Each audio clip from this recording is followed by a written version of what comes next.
Sallallahu wa sadiqul adil amin. Alaikum bisunnati wa sunnati khulafai rasyidin al-mahdiyyin addu 'alaiha bin nawajidh. Al-hadis wa kama qala sadaqallahu al-azim wa sadaqa rasul karim wa nahnu ala dzalika minasyahidin. Puji dan syukur kita aturkan kehadirat Allah Subhanahu wa taala siang hari ini. Allah menakdirkan kita bisa berjamaah melaksanakan salat zuhur. Ini sebuah kenikmatan yang sangat luar biasa besar di hadapan Allah, di mana salat kita berjamaah ini pertama taat kita pada Allah dan juga ittiba kita kepada sunnah Rasulullah SAW. Mudah-mudahan amaliyah barusan menjadikan sebuah penghantar bagi kita untuk sampainya amaliyah soleh, amaliyah solehah yang kita lakukan tadi sebelum salat zuhur plus salat zuhur itu sendiri. Salawat dan salam sembari dilimpahkan pada uswah dan kedua kita Rasulullah Muhammad sallallahu alaihi wasallam, nabi dan rasul yang telah mewariskan kepada kita satu sunnah yang apabila kita mengikutinya insyaallah kita akan berada pada kejayaan. Karena di balik ittiba kita kepada sunnah pasti ada kejayaan. Karena siapapun yang berjuang berdasarkan Quran dan sunnah pasti Allah pilih untuk berjaya di muka bumi ini. Para boleh nikmati Allah, hadirin kaum muslimin muslimat rahimakumullah. Karyawan dan karyawati PT Telkom dan juga jamaah Masjid Darul Ihsan Telkom Gugur Kalong. Insyaallah kali ini kita akan melanjutkan hadis yang kedua di dalam kitab Nihayatul Alam, An-Nihayah fil Fitan wal Malahim karya Syekh Imam Ibnu Katsir rahimahullah. Hadis yang kedua ini berbicara tentang isyarat Rasulullah SAW bahwa Abu Bakar akan menjadi khalifah sepeninggal beliau. Ya, ba'duma akhbaru, ya, ba'du ma akhbara ar-Rasul sallallahu alaihi wasallam bi annahu sayaqau isyaratan, ya, nubuwah nabawiyah ila anna Abu Bakr as-Siddiq radhiyallahu an sayali amrul ummati ba'da ar-Rasul sallallahu alaihi wasallam. Ya, sebagian dari berita Rasulullah SAW bahwasannya akan ada satu isyarat. Maksudnya akan ada satu peristiwa di mana isyarat Rasulullah ini akan terjadi, yaitu bahwasannya Abu Bakar radhiyallahu an as-Siddiq ini akan memimpin umat Islam setelah Rasulullah wafat. Jadi sebetulnya ini merupakan isyarat kalau yang menjadi khalifah setelah Rasulullah itu adalah Abu Bakar, bukan Ali bin Abi Thalib sebagaimana klaim orang-orang Syiah. Orang-orang Syiah mengklaim kalau khalifah setelah Rasulullah, al-khalifah ba'da Rasulillah sallallahu alaihi wasallam tawaffahullah Ali bin Abi Thalib. Itu klaim orang Syiah. Ya. Baik, pada hari ini kita kaji dalil yang pertama, famin dzalika qauluhu sallallahu alaihi wasallam litilkal amrat, ya tilkal litilkal mar'atil lati qala laha. Terkait dengan dalil ini adalah apa yang disampaikan Rasulullah SAW terkait dengan istrinya Siti Aisyah, di mana Rasulullah SAW berkata kepadanya, bersabda kepadanya, ya, irji'i ilayya, kembalilah engkau kepadaku. Faqalat, maka berkatalah Siti Aisyah, ya, perempuan ini, istri Rasulullah ini, ara'aita in lam ajid, bagaimana pendapat wahai Rasulullah jika aku tidak mendapatkan sesuatu untuk dikembalikan pada engkau. Maksudnya ada satu peristiwa di mana jika itu terjadi, itu urusannya, kesimpulan dan keputusannya dikembalikan pada Rasulullah. Ya, sebagaimana dalam hadis yang lain Rasul mengatakan, "Idza kana amru dunyakum fa antum a'lamu minni." Ya. Jika ada satu urusan dunia, perkara urusan dunia lalu kalian ingin mencari ketahuan tentang hukumnya, kalian lebih tahu daripada aku, kata Rasulullah. Urusan teknologi kalian lebih tahu. Urusan membikin pesawat kalian tahu. Urusan membikin jaringan komunikasi kalian lebih tahu, kata Rasulullah. Wa idza kana amru dinikum fa ilayya. Tapi jika itu urusan agama kalian, kembalikan kepada saya. Nah, itu kata-kata Rasulullah kepada para sahabat, juga kepada wanita yang satu ini. Arji'i ilayya, kembalikan itu kepadaku. Itu hak aku, kata Rasulullah, untuk memutuskan sesuatu terkait dengan agama. Iya. Ka'annahu tu'aridu bil mauti. Seolah-olah Rasulullah SAW itu hendak menghadapi kematian. Seolah-olah orang tadi hendak menghadapi kematian. Ya, faqala, maka kemudian Rasulullah SAW bersabda kembali, jika wanita ini ternyata tidak mendapatkan apapun dari Rasulullah, khawatir ternyata Rasulullah sebelum meninggal tapi permasalahan belum selesai, belum ada keputusannya. In lam tajidini, apabila engkau tidak bertemu dengan aku, engkau tidak mendapati ketetapan dariku, fa'ti Aba Bakrin, maka datangilah Abu Bakar. Ini hadis pertama yang dikeluarkan oleh Imam Bukhari di dalam kitab sahihnya, sebagaimana di dalam kitab Fathul Bari juz ke-13 halaman 722 nomor 7220, hadis nomor 7220. Juga Imam Muslim dalam juz ke-4 dalam Fadailis Sahabah, dalam keutamaan sahabat, dan Imam Ahmad juz ke-4 halaman 82 dan 83, dan juga yang lainnya. Nah, banyak para ulama ahli hadis mentakhrijkan dalam kitab mereka bahwasannya ada beberapa isyarat dari Rasulullah. Salah satunya ini, isyarat kalau Abu Bakar harus menjadi khalifah sepeninggal Rasulullah. Nah, inilah yang kemudian diperjuangkan oleh Umar bin Khattab ketika Rasulullah akan dimakamkan. Ya, nanti kita bahas itu perempuan. Kemudian wa qaulu sallallahu alaihi wasallam hina arada ay yaktuba lis-sadiqi kitaban bil khilafah fatarakahu li'ilmihi anna ashabihi la ya'diluna anhu li'ilmihim bisabiqatihi wa fadilatihi radhiyallahu anhu. Dan juga hadis Rasulullah SAW ketika ingin menetapkan sesuatu untuk Abu Bakar As-Siddiq, di mana beliau khawatir ada orang yang akan berambisi untuk menjadi khalifah setelah beliau. Nah, ini sudah jelas sekali oleh Imam Ibnu Katsir dinukilkan bahwa ini adalah isyarat memang Rasulullah sudah memberikan pesan dan amanah kalau Abu Bakar harus jadi khalifah. Ya, makanya Ali tidak mau dibaiat jadi khalifah. Ini yang disembunyikan oleh orang Syiah. Sebetulnya Ali menolak. Bahkan ketika Utsman bin Affan wafat, itu Ali bin Abi Thalib menolak untuk jadi khalifah. Silakan buka dalam kitab yang disusun oleh orang Iran sendiri, Said Hasan Al-Husaini, dalam cerita Al-Akhbar Ahwal Hasan wal Husain, cerita tentang Hasan dan Husain yang tidak diceritakan oleh orang lain, ya, maksudnya yang tidak banyak dibahas.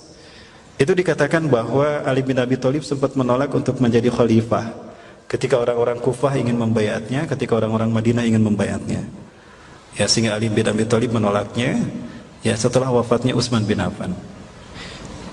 Jadi fakta kalau Ali bin Abi Thalib tidak berambisi, dan Ali bin Abi Thalib tetap mengikuti sunnah Rasulullah. Ya, apa sunnah Rasulullah? Alaikum bisunnati, wajib kamu mengikuti sunnahku, wa sunnati khulafai rasyidin Ahmadin, dan sunnahnya khulafai rasyidin Ahmadin yang 4. Abu Bakar, Umar, Utsman, Ali sendiri. Baik, apabila rahmatullah. Nah, kemudian apa yang dikatakan dalam hal ini terkait dengan isyarat Rasulullah, ketetapan Rasulullah tentang kehilafahan yang akan ditinggalkannya dengan sepengetahuan Rasulullah bahwa ada sahabat yang lebih layak untuk menjadi khalifah. Siti Aisyah dipanggil oleh Rasulullah SAW. Kemudian Rasulullah bersabda kepada Siti Aisyah, "Ya Aisyah, ad'ili abaka wa akhaka hatta aktuba kitaban fa inni akhafu ayatamanna mutamannin." Faqala qailun ana ahqqa biha fa ya'ballah wal mu'minun ila Aba Bakrin. Al-hadis apa makal? Ya, ini kita lihat hadis ini di dalam Sahih Muslim, Syarah Syekh An-Nawawi sebagaimana di dalam kitab ini, tapi di dalam kitab ini hanya dituliskan sedikit saja. Ini lengkapnya hadis ini di dalam Sahih Muslim seperti ini.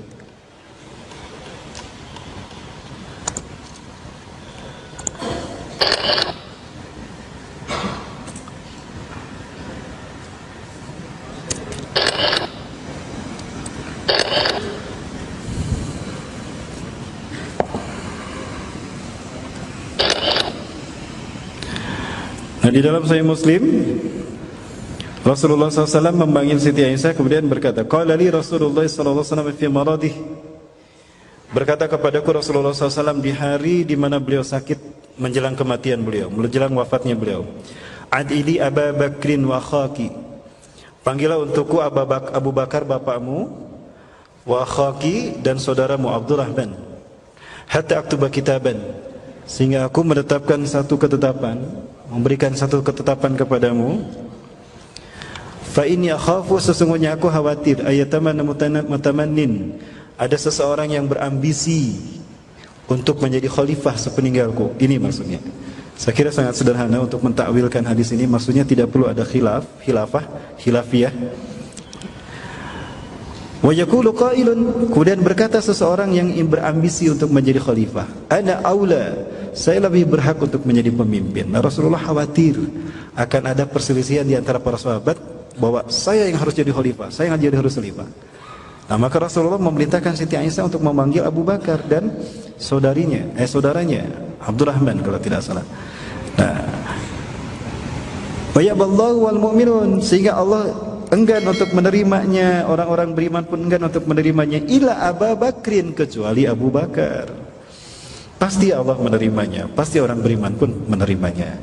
Nah, jadi sebetulnya ini sudah jelas. Rasulullah memberikan isyarat kalau yang menjadi khalifah sepeninggal Rasulullah adalah Abu Bakar, bukan Umar, bukan Utsman, apalagi Ali bin Abi Thalib. Ya.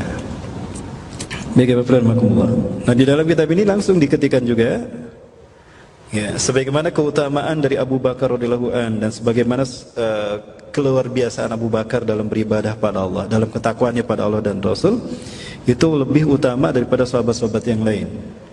Ya, la'ilmihim bisabiqatihi wa fadilatihi radhiyallahu an. Karena segeranya beliau dalam memenuhi panggilan Allah, kemudian keutamaan beliau di sisi Allah dan Rasulnya. Faqala, maka Rasulullah SAW bersabda, ya aballahu wal mu'minun, maka Allah enggan dan orang-orang beriman illa Abu Bakrin, kecuali Abu Bakar. Nah, kalimat ini yang dinukilkan oleh Ibnu Katsir tidak lengkap, dan ini sumbernya dari Sahih Muslim Syarah Syekh An-Nawawi. Ya, Sahih Muslim barangkali bisa lihat dalam hadis yang di atas ini. Ya, hadis yang nomor 11 kalau di dalam kitab ini, ya, atau di dalam aslinya nomor 2387. Nah, ada juga keutamaan-keutamaan lain terkait dengan Abu Bakar radhiyallahu anhu, yang dimana Rasulullah melebihkannya daripada sahabat yang lain. Nah, di atas perambola bisa melihat An Abdillah, dari Abdullah bin Umar radhiyallahu an, anin Nabi sallallahu alaihi wasallam, dari Nabi sallallahu alaihi wasallam, annahu qala, bahwasanya Nabi sallallahu alaihi wasallam bersabda, "Lau kuntu mutakhidan min ummati ahadan khalilan." Andaikan aku berhak menjadikan seseorang dari umatku sebagai kekasihku, latakhadtu Abu Bakrin, niscaya aku akan menjadikan Abu Bakar sebagai kekasihku, bukan Umar, bukan Utsman, bukan pula Ali, tapi yang disebutkan Abu Bakar. Hadis yang kedua hampir sama isinya, cuma disebutkan nama lain dari dari Abu Bakar ini, Abdullah bin Abi Quhafa. Qala Rasulullah sallallahu alaihi wasallam, "Lau kuntu muttakhidan khalilan." Sekiranya aku berhak boleh menjadikan seseorang sebagai kekasihku, latakhadtu ibnu Abi Quhafa khalilan, niscaya aku akan menjadikan ibnu Abi Quhafa sebagai kekasihku. Siapa yang maksud dengan ibnu Abi Quhafa? Itu adalah Abu Bakar. Nama asli Abu Bakar adalah Abdullah bin Abi Quhafa. Lalu kenapa beliau disebut Abu Bakar? Karena beliau adalah bapaknya gadis. Gadis bahasa Arabnya bakar. Beliau punya anak gadis yang ditikah Rasulullah. Ya, kalau tidak salah, gadis pertama yang ditikah oleh Rasulullah itu adalah Siti Aisyah. Nah, gara-gara itulah maka Abu Bakar disebut Abu Bakar, bapaknya gadis. Ya, Prambolo ingin disebut Abu Bakar, silakan kalau punya anak gadis. Ya. Tapi jangan dilanjut. Ba'asyir itu khusus bagi ulama kita. Ya. Baik. Iwabillahimakumullah. Nah, ini beberapa isyarat kalau ternyata Rasulullah SAW telah mengamanahkan pada para sahabat agar yang menjadi khalifah setelah beliau itu adalah Abu Bakar. Nah, lalu bagaimana setelah Rasulullah wafat? Nah, ketika Rasulullah SAW wafat, maka saat itu para sahabat memandikan jasad Rasulullah, mengkafani jasad Rasulullah SAW. Namun kemudian mereka bingung ketika akan menyolatkan Rasulullah SAW. Ya, ketika akan menyolati jenazah Rasulullah, siapa imamnya? Nah, ini bingung mereka. Sebetulnya mereka tidak bingung, mereka tahu. Maka diam semuanya. Tidak ada yang berani maju. Padahal Rasulullah sudah jelas wafat dan sudah dikafani, itu tinggal disolatkan. Maka pada saat itu Umar bin Khattab berdiri. Ya, silakan bisa dibaca dalam kitab Ismamul Wafa karya Syekh Khudaribik. Di sana dibahas tentang sejarah ini. Ya, man yukhalifu Rasulullah sallallahu alaihi wasallam khalifatan ba'da wafatih. Siapa yang menjadi khalifah Rasulullah, pengganti Rasulullah menjadi khalifah setelah Rasulullah wafat. Nah, saya ceritakan. Faqama Umar bin Al-Khattab radhiyallahu anhu amama ashabi Rasulullah SAW. Maka berdirilah Umar bin Khattab di hadapan para sahabat Rasulullah SAW. Wa qala lahum, dan berkata kepada mereka, wa huwa ya'khudhu yaday Abu Bakrin, yaday Abi Bakrin, dan beliau berkata kepada Abu Bakar, ya Abu Bakrin, ibsit yadaka, ulurkan tanganmu hai Abu Bakar. Maka ditarik tangan Abu Bakar, diajak berdiri. Maka Abu Bakar pun berdiri di samping Umar. Dan Umar berkata, ya ashab Rasulullah sallallahu alaihi wasallam, wahai para sahabat-sahabat Rasulullah sallallahu alaihi wasallam, atadakkartum, apakah kalian masih ingat, hannama yada'allahu wa rasuluhu ibadahal mu'minin ayyujahidu fi sabilillah wa ayyatasaddaqu fihi man huwa awalan minna yujibu hadhihi al-ijabah. Wahai para sahabat Rasulullah, ingatkah kalian ketika Rasulullah SAW menyampaikan perintah Allah dan beliau pun menyeru kita orang-orang beriman untuk bersedekah di jalan Allah dan berjihad di jalan Allah. Siapakah yang pertama kali menyeru seruan, menyambut seruan ini? Semuanya menjawab Abu Bakar. Sepakat, semuanya menjawab Abu Bakar, tidak ada yang menyebutkan yang lain. Wa man yukhalifa Nabiy sallallahu alaihi wasallam innama huwa la yastati'u ay ya'umma an-nas bis-shalah. Dan siapakah yang menggantikan Rasulullah SAW menjadi imam salat ketika beliau berhalangan? Semuanya menjawab Abu Bakar. Ya. Lalu siapakah yang paling kuat iman dan takwanya di antara kita? Abu Bakar. Semuanya menjawab Abu Bakar. Wa hal raditum afala tardawna antum ayyakuna Abu Bakrin khalifatan lana ba'da Rasulullah sallallahu alaihi wasallam. Lalu apakah kalian ridho jika Abu Bakar menjadi khalifah sepeninggal kita? Semuanya mengatakan ridho. Dan di saat itulah kemudian Umar berbaiat kepada Abu Bakar. Ya, cara berbaiatnya, beginilah cara sahabat berbaiat pada Rasulullah SAW. Ini sunnah yang hilang dari kaum muslimin ketika akan mengangkat kepemimpinan. Beginilah mekanisme mengangkat khalifah, mengangkat imam, mengangkat amirul mukminin di tengah-tengah kita. Ya, kalau zaman sekarang gimana? Ya, kalau zaman sekarang dipajang, ini foto Abu Bakar, ini foto Umar, ini foto Utsman, ini foto Ali, dibikin satu lembar. Kita masuk ke ruang bilik, dicoblos mana nih? Abu Bakar, apa Umar, apa Utsman, apa Ali? Begitu kan? Itu bukan sunnah Rasulullah. Itu turunan demokrasi yang bukan dari kaum muslimin. Kita umat Islam ya'lu wa la yula alih. Kita lebih utama daripada umat yang lain karena iman Islam kita. Ingat Allah berfirman dalam Quran surat Ali Imran ayat 183, mungkin ya, saya lupa lagi.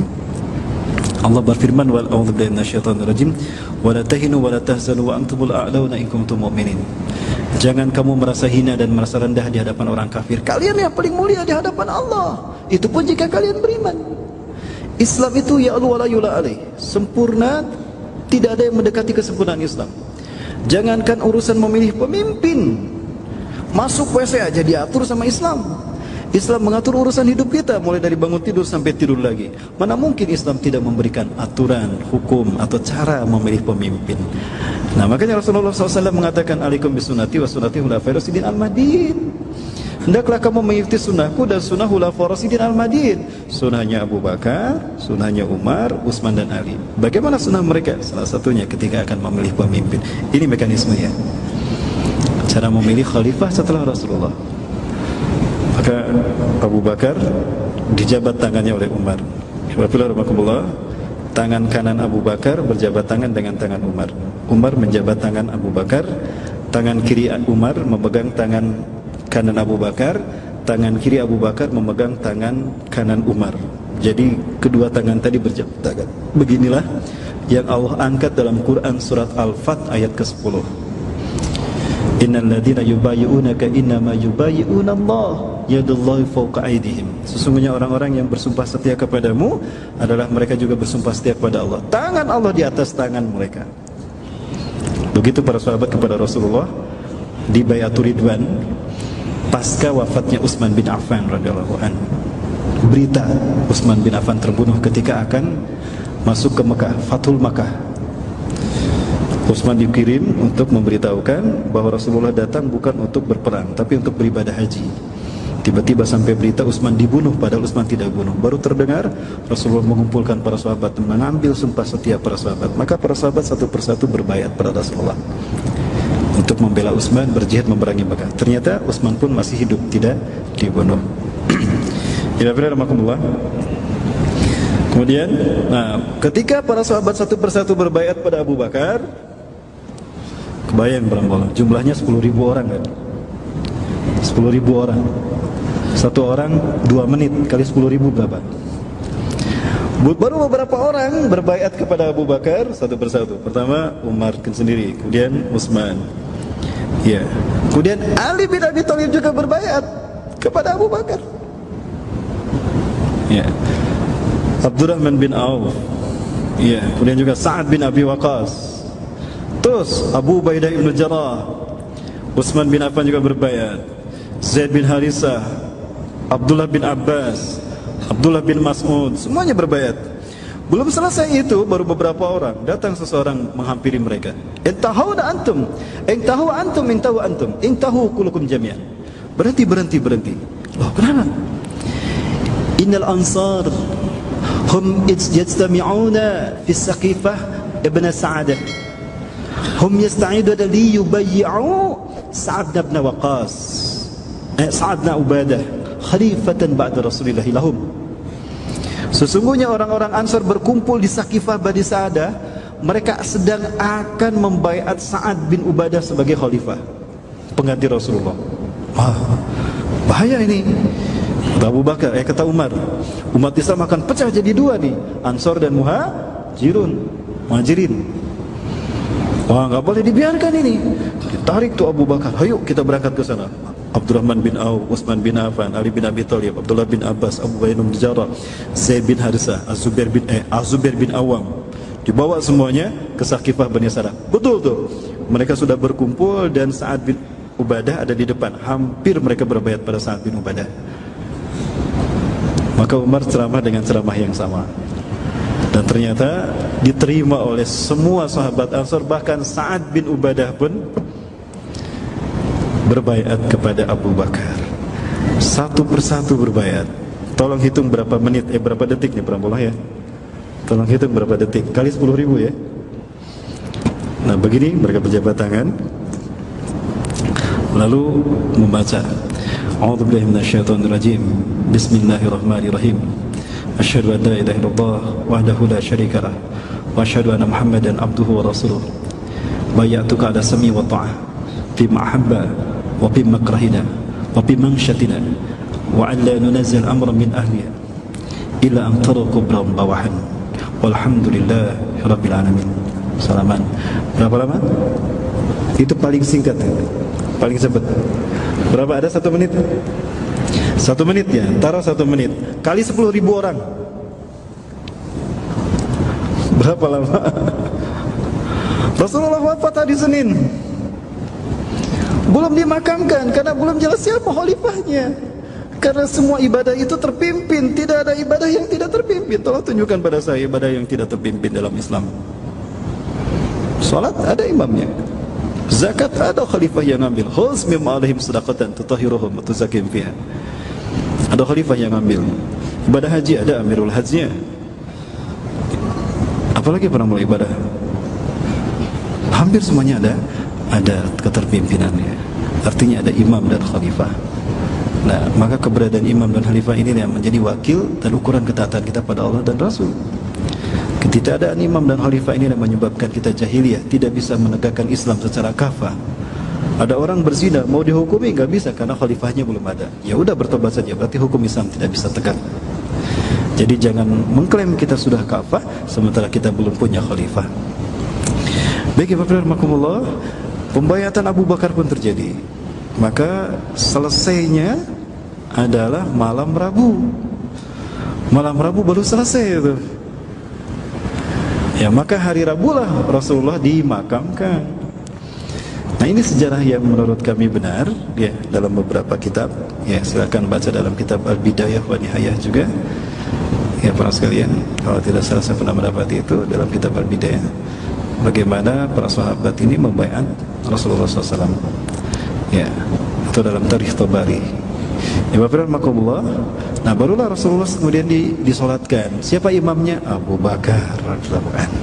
Nah, inilah taatnya para sahabat kepada Rasulullah SAW, sebagaimana wasiat di sini. Dan ini membuktikan hadis Rasulullah SAW kebenarannya, bahwa akan ada satu masa di mana setelah Rasulullah wafat, para sahabat akan berkumpul untuk membayat Abu Bakar ya sebagai khalifah. Hadis yang ketiga, wa qauluhu sallallahu alaihi wasallam, iktadau bil ladain min ba'di Abi Bakrin wa Umar. Ya.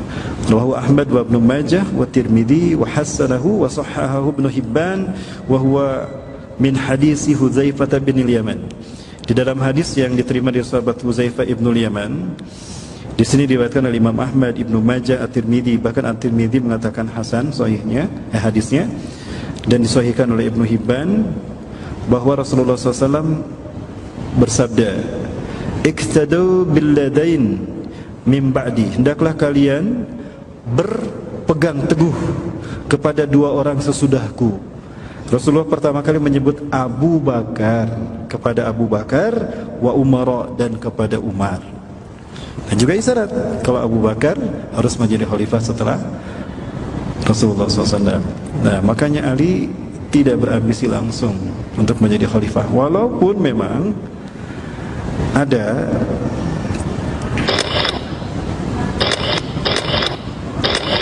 satu peristiwa di mana Rasulullah pernah melebih-lebihkan Ali di hadapan sahabat yang lainnya, yaitu hadis dalam peristiwa Ghadir Khum.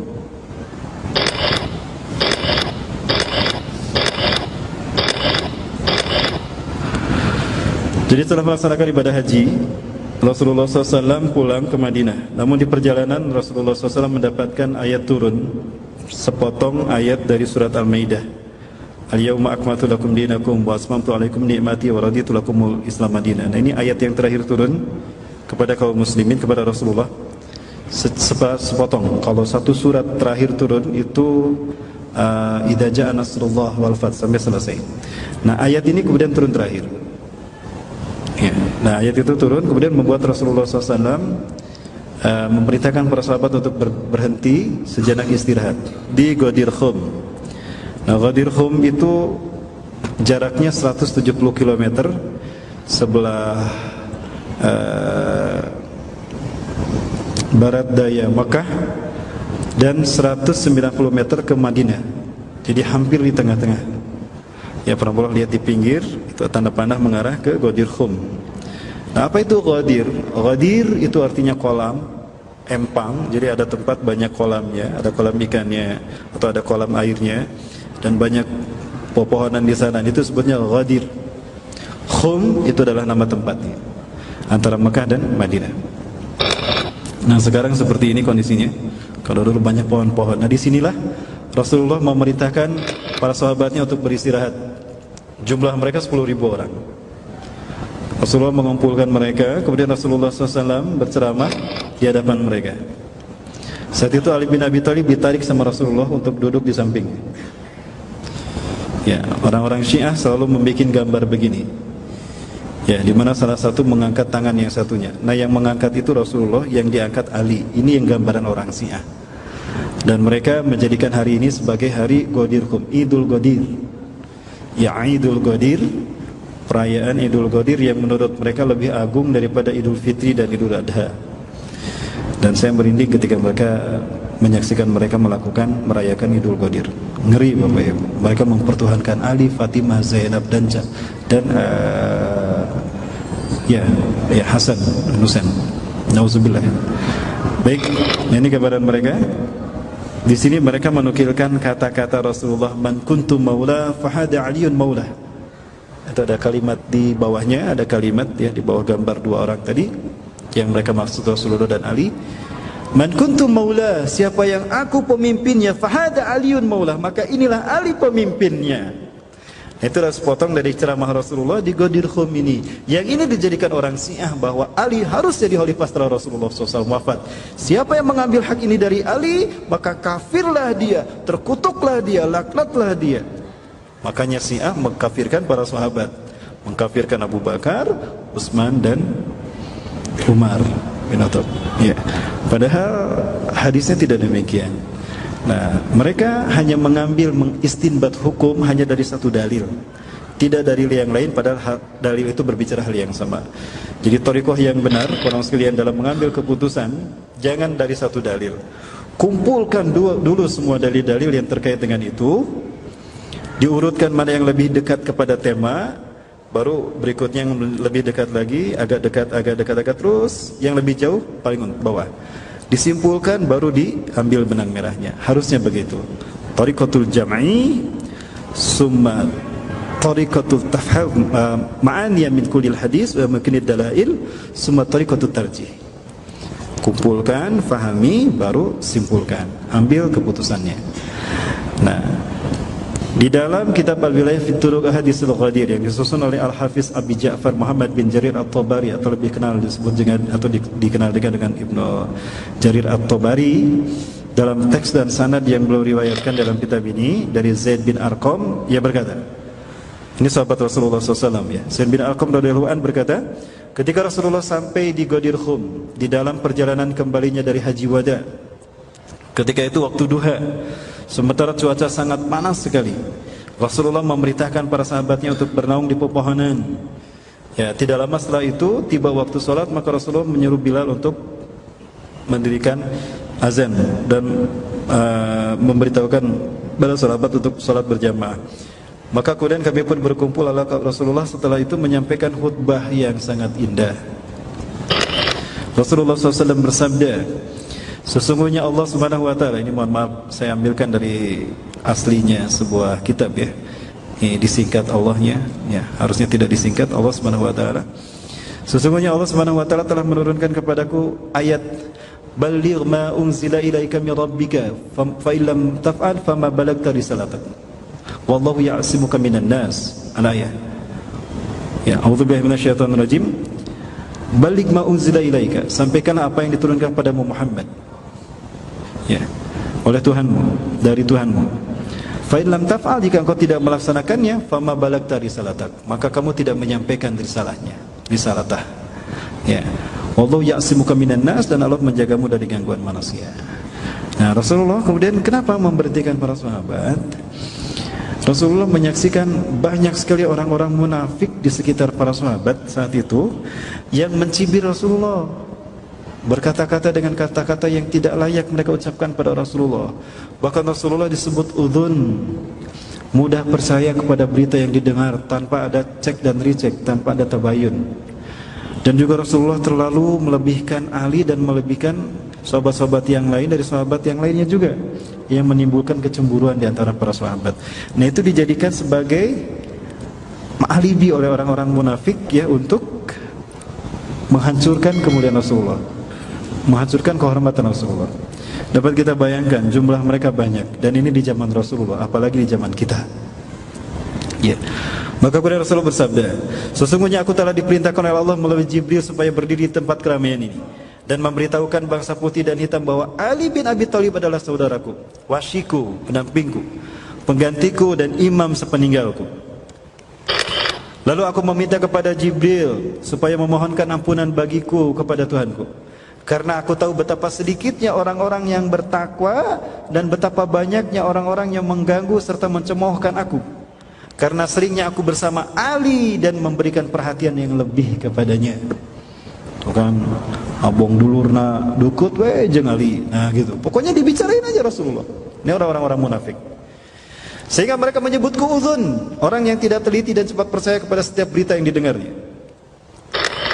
Sehingga Allah berfirman, di antara mereka ada yang menyakiti Nabi dan mengatakan Nabi mempercayai semua apa yang didengarnya. Qul, katakanlah, ia mempercayai semua yang baik bagimu. Seandainya aku mau sebutkan nama-nama mereka ini, saya sekarang aku sebutkan nama-nama mereka. Maka mulai galau tuh orang-orang munafik saat itu. Ada di Ghadir Khum saat itu. Jumlah mereka banyak. Cirinya apa? Telinganya merah tuh. Haksiat. Celimane berem, aneh nanti masuk. Ya, ada yang merah telinganya sini? Enggak. Kemudian, dan seandainya aku mau tunjukkan wajah-wajah mereka, walau aradtum an adulla wujuhahum sa'adulluhum alaikum. Ya. Andaikan aku mau tunjukkan wajah-wajah mereka siapa saja, akan aku tunjukkan nih mereka simpulan. Ya, namun aku berketetapan hati. Lakin ana uthabitu biqalbi. Ya ayakhafuhu alaikum. Untuk aku merahasiakannya itu nama-nama mereka tadi. Dan akan terus bersikap bersahabat kepada mereka. Namun demikian Allah tetap saja mendesakkan untuk saya agar segala saya menyampaikannya ini agar tidak ada fitnah di tengah-tengah kalian. Sebagaimana apa yang disampaikan dan diturunkan kepadaku, kata Rasulullah SAW. Nah, maka i'lamu ayuhan nas, maka ketahuilah wahai manusia. Inna Allah kataba aliyan waliyan lakum wa imaman lakum, aw waliyan li wa imaman lakum. Sesungguhnya Allah telah menetapkan Ali itu adalah sebagai wali dan imam bagi kalian. Wasyik, penggantiku, pendampingku. Dan telah mewajibkan kepada setiap orang dari kamu untuk menaatinya. Wa ayyaktuba lakum ayyuti'u. Dan Allah telah menjamin kewajiban ini bahwa kalian harus mentaati Ali bin Abi Thalib. Sah keputusan hukum yang diambil Ali, berlaku kata-kata Ali atas kalian. Nah, kalimat ini yang digarisbawahi oleh orang-orang Syiah dijadikan alat oleh orang Yahudi untuk mengadu domba para sahabat. Siapa? Abdullah bin Sabah menggarisbawahi kalimat ini. Terlaknatlah orang yang menentangnya. Jadi siapa dia menentang Ali dilaknat. Ya, memperoleh rahmat orang yang mempercayainya. Nah, dibuatlah hadis-hadis palsu tentang Ahlul Bait oleh Abdullah bin Sabah. Menjadi asal muasal munculnya Syiah. Dengarlah dan patuhilah, sesungguhnya Allah adalah Tuhanmu dan Ali adalah pemimpinmu. Kemudian keimamahan dan kepemimpinan berikutnya ada pada keturunan yang berasal dari tulang sulbinya Ali bin Abi Thalib sampai hari kiamat. Hal ini kita terima. Namun yang harus kita perhatikan bahwa Rasulullah menyebutnya dari Hasan bukan dari Husain. Syiah membuat dari Husain, bukan dari Hasan. Ketika Ali bin Abi Thalib radhiyallahu anhu dan Rasulullah SAW berjalan berdampingan, ya, Hasan dan Husain menyambut mereka berdua. Hasan lari ke arah Rasulullah, Husain lari ke arah Ali. Maka Rasulullah SAW kemudian menyambut Husain dan mengaisnya ke atas sambil mengelus-ngelus punggung Hasan, Al-Hasan, dan berkata kepada Ali, "Ya Ali, hada ibni Al-Hasan, sayakhruju min zuhrihi ya rajulan wa sayaumun nas wa sayamlul ardu adlan wa qistan kama muliyat zulman wa zawran yuwati ismi wa ismu abi." Hai Ali, ini anak kita Hasan dari keturunannya. Nah, Rasul berkata begitu, Hasan dari keturunannya akan lahir seorang laki-laki yang akan memimpin dunia ini dengan keadilan dan kesejahteraan sebagaimana sebelumnya dipenuhi oleh kezaliman, pembantaian dan huru-hara. Namanya sama dengan namaku Muhammad dan nama ayah sama dengan ayahku Abdullah. Jadi dari Hasan bukan dari Husain. Orang Syiah dari Husain. Ini digarisbawahi. Nah, ini dijadikan celah-celah oleh Abdullah bin Sabah untuk menciptakan paham yang bertentangan. Intinya apa? Melampiaskan dendam orang Yahudi kepada Rasulullah dan sahabatnya, terutama Bani Hashim. Baik, sebentar lagi teman sekalian. Kemudian Rasulullah SAW bersabda lagi, sesungguhnya tidak ada yang halal kecuali apa yang telah dihalalkan oleh Allah, Rasulnya dan mereka. Dan tidak ada yang haram kecuali apa yang telah diharamkan oleh Allah, Rasulnya dan mereka. Mereka di sini adalah Ali dan keturunannya. Tidak ada satu ilmu pun kecuali telah Allah tetapkan dan pindahkan kepada mereka. Maka oleh karena itu, janganlah kamu berpaling dari Ali, dan janganlah kamu bersikap sombong dan enggan menerima kepemimpinan Ali, karena dialah orang yang menunjukkan kepada kebenaran dan mengamalkannya. Allah tidak akan mengampuni orang-orang yang mengingkari wilayah dan kepemimpinannya. Maka muncullah ada wilayatul faqih menjadi rukun dalam akidahnya orang Syiah. Ya, dan imarahnya orang-orang Syiah. Dan tidak akan pernah memaafkannya sekali-kali. Maka dia katakan ahli neraka. Itu dia manfaatkan oleh orang Syiah, Yahudi ya. Karena Syiah ciptaan Yahudi. Ya, dari sini kita makin kuat keyakinan bahwa Yahudi dialah yang menciptakan ajaran Syiah. Siapa? Abdullah bin Sabah. Sungguh Allah telah memastikan dirinya untuk melakukan itu bagi mereka yang menentang perintahnya dalam perkara Ali ini, dan akan menimpakan kepadanya azab yang pedih selama-lamanya. Ya. Ya. Dialah manusia yang paling utama setelahku, karena kamilah kemudian Allah turunkan rizkinya kepada kamu, dan karena kami juga maka seluruh makhluk memperoleh kehidupan. Sungguh terkutuk orang yang menentangnya. Inilah kenapa orang-orang Syiah mengutuk para sahabat, terutama Abu Bakar, Umar, Utsman, Aisyah, dan Hafsah. Ucapanku ini berasal dari Jibril, dan Jibril berasal dari Allah Subhanahu wa taala. Karena itu hendaklah setiap jiwa memperhatikan apa yang telah disiapkannya untuk hari esok. Pahamilah ayat-ayat muhkamat Al-Quran dan janganlah kamu ikuti secara lahiriah mana ayat-ayat mutasabihatnya. Tidak akan ada orang yang bisa menerangkan tafsirnya kepadamu melainkan orang yang saya pegang tangannya ini. Ya, maka diangkatlah Ali bin Abi Thalib. Maka kemudian Rasulullah SAW menaikkan Ali, ya, ke sisinya. Lalu Rasulullah mengangkat Ali, saking kuatnya Rasul mengangkat Ali sampai kakinya Ali sejajar dengan lututnya Rasulullah SAW. Ya. Kini aku umumkan, barang siapa yang aku sebagai pemimpinnya, maka inilah Ali pemimpinnya. Nah itu tadi kalimat man kuntu maulah fahada aliyun maulah. Nah kata-kata ini yang selalu diabadikan oleh orang-orang Syiah dalam perayaan Idul Qadir mereka. Ya, di belakangnya ada state tulisannya seperti itu, ada 2 orang sebagaimana kita saksikan tadi. Ya. Perintah untuk mengangkatnya yang sebagai pemimpin ini datang berasal dari Allah Ta'ala yang telah diturunkan padaku. Ingatlah, sungguh aku telah sampaikan. Ala hal balagtu, ala hal balag, ala hal balag, ala hal balag. Terus Rasulullah berkata seperti itu. Ya, tidak diperkenankan siapapun yang menyandang gelar Amirul Mukminin, pemimpin orang-orang beriman sepeninggalku selain Ali. Kemudian Rasulullah mengangkatnya tinggi-tinggi sebegitu tingginya sehingga kakinya Ali sejajar dengan lutut Rasulullah sallallahu alaihi wasallam. Rasulullah bersabda, "Wahai manusia, inilah Ali, saudaraku dan wasiku, pemelihara ilmuku, khalifahku bagi orang yang beriman kepadaku dan wakilku dalam menafsirkan kitab Allah Azza wa Jalla." Maka Ali disebut pintu gerbangnya ilmu. Pada riwayat ini disebutkan, "Ya Allah, tolonglah orang yang menolong Ali, perangilah orang yang memerangi Ali, kutuklah orang yang mengingkari Ali, dan murkailah orang yang mengingkari hak Ali bin Abi Thalib." Kemudian turunlah Al-Quran, "Al-yawma akmaltu lakum dinakum wa atmamtu alaikum ni'mati wa raditu lakum al-Islam madinah." Jadi ayat ini turun menunggu Rasulullah selesai ceramah. Barulah kemudian ayat ini turun. Nah inilah yang menjadi klaim dasar orang Syiah berani mengatakan kafir kepada orang yang tidak menerima ajaran Syiah. Kafir, terkutuk, terlaknat orang yang mengambil kekhilafahan dari Ali. Ya, Abu Bakar terkutuk, Umar terkutuk, Utsman terkutuk, Hafsah terkutuk, Aisyah dan terkutuk orang yang mengikuti mereka. Kenapa? Hanya berdasarkan ceramah ini saja. Ya, padahal ada dalil-dalil yang lain yang tadi sudah kita bahas dari awal. Jadi mereka itulah karakter Yahudi, hanya mengambil satu dalil lalu diklaim diglobalkan, padahal itu adalah khusus. Ya.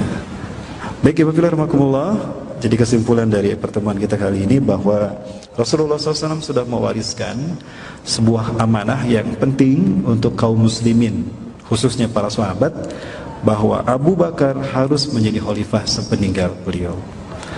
Ya, buktinya dalil-dalil yang tadi kita bahas, dalilnya banyak, sanadnya banyak, dan itu lebih kuat daripada hadis dari Ibnu Jarir At-Tabari. Bahkan ini pun hanya Ibnu Jarir yang mengeluarkan dalam kitabnya.